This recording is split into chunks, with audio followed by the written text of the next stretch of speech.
Aba, ay may lakad na naman ang inyong kusyal eh.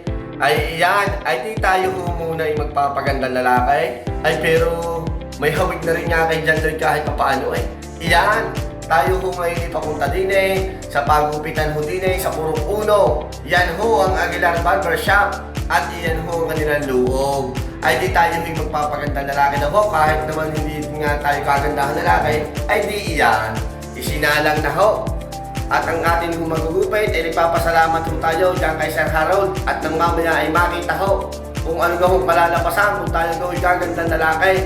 Ay siya, ay maraming salamat agad sa iyo Sir Harold at sa aking kumpare sa may-ari ng barbershop kay Pare Pams. Iya, bibilisan na natin ang paggupit at para makita agad ang kagandahan lalaki ng inyong kusyan.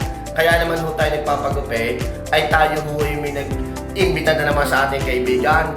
Tayo siya daw isasama sa pagbablog at tayo daw iyayayain sa labas. Ay kaya ko siya, sige, magpapagandang lalaki muna. At iyan, makikita na ninyo sa katapusan niyan kung gumandang lalaki nga ninyong kusyan. At inyaw talaga, sige, pandali ng ahit at gupit. Iyan.